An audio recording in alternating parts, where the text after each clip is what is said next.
भूमाफिया ने महिला की पुश्तैनी बंगले पर किया कब्जा। महिला और उसकी विकलांग पुत्री को जान से मारने की मिल रही धमकी। पुलिस आयुक्त से लगाई न्याय की गुहार।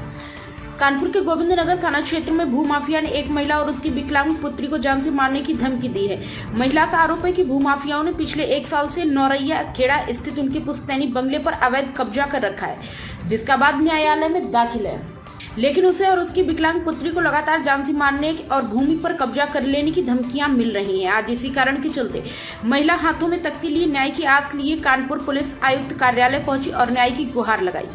प्राप्त जानकारी के मुताबिक केट थाना क्षेत्र निवासी मंजरी से केशरिया कानपुर के गोविंद नगर के नरैया खाड़ा पुश्तैनी बंगले और खेतों पर फर्जी दस्तावेजों के जरिए कथित भूमाफिया रेखा अवस्थी, सतीश मिश्रा, अजय मिश्रा के अलावा अन्य कई परिवारों ने जबरन कब्जा कर घेराबंदी कर रखी है।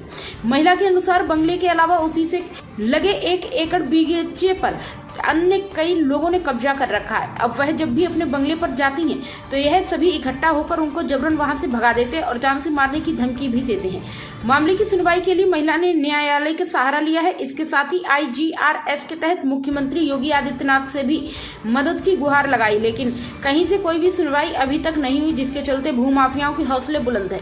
आज महिला अपनी विकलांग बच्ची के साथ कानपुर पुलिस आयुक्त के कार्यालय पर पहुंची और हाथों में तख्तियां लिए विकलांग बच्ची की तरफ से न्याय की गुहार लगाती हुई तख्तियां थी, जिस पर उन्होंने कानपुर पुलिस आयुक्त से न्याय की दिलाने की मांग करी है। फिलहाल कानपुर पुलिस उपायुक्त ने महिला के मामले का संज्ञान लेते हुए उन्हें उचित न्याय दिलवाने का आश्वासन महिला को दिया है।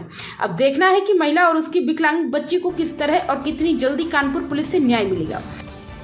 मेरा नाम मंजरी सेक्सरिया है। मेरी बेटी 100% विकलांग है। मेरी संपत्ति है एक नौरैया खेड़े में, 3 नंबर नौरैया खेड़ा।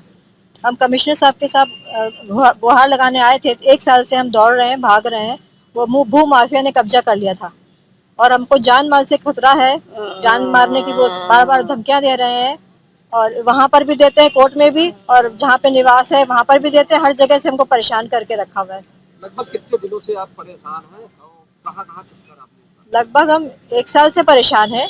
तो पहले तो हम ऐसे ही मनोहार करते रहे कि खाली कर दो, पर वो लोग तो एकदम घेराबंदी करके बोले तुमको जान से मार देंगे, सामने नहर बह रही है, काट के फेंक देंगे, पता भी नहीं चलेगा तुम्हारी विकलांग बेटी का। तो फिर हमने IGRS फाइल किया। IGRS के बाद उसमें जो भी कार्रवाई DM साहब ने करवाई, उन्होंने 2-3 रिपोर्ट्स बनवाई, वो हमारे पक्ष में ही था कि सब जो संपत्ति है, सारे कागज हमारे पिताजी के नाम से ही है। वो जबरन वो लोग भूमाफिया घुसपैठ करके, तोड़फोड़ करके, सारे आपराधिक षड्यंत्र करके, और डूडा से भी रुपए उन्होंने 2.5 लाख रुपए फर्जी कागज बना के सब लिए हैं। उसकी भी कार्रवाई DM साहब ने करी है। और उसके बाद हमने दोबारा फिर करा IGRS, फिर अभी तीसरी बार फिर किया जब 21 तारीख को मार्च को हम गए थे फिर से वहाँ पर नौरैया खेड़ा, 3 नंबर नौरैया खेड़ा। वहाँ पर फिर से उन्होंने घेराबंदी कर लिया। बोला कि तुम यहाँ से भाग जाओ ना तो तुम्हारी जान चली जाएगी, तुम्हारी बच्ची की जान चली जाएगी। जबरदस्ती मतलब बहुत परेशान कर रहे थे, वो घेराबंदी करते जा रहे थे बार बार। तो मैं जान बचा के भाग के यहाँ आई। लगभग कितने भूमाफिया हैं? कितने लोगों ने आपकी? इनका तो मैं नाम जानती नहीं हूँ। भूमाफिया है काफी सारे हैं। जो मेन बंगला है उसमें 2 परिवारों ने करा है, और जो खुली जमीन थी, बगीचा था हमारा, उसमें 9 खेत हैं जो करीबन 4-5 एकड़ के आसपास होगी जमीन। तो उसको भी काफी लोगों ने कब्जा कर रखा है। उसकी लिस्ट मेरे पास अभी उपलब्ध नहीं है। आज क्या आश्वासन मिला? आश्वासन ये मिला है डिप्टी CP साहब से कि आप निश्चिंत होकर घर जाइए। अब बच्चे आपका विकलांग है, तो अब जो कार्रवाई करनी है हम लोग कर रहे हैं। प्राइम संदेश न्यूज से संवाददाता शकील अहमद की विशेष रिपोर्ट।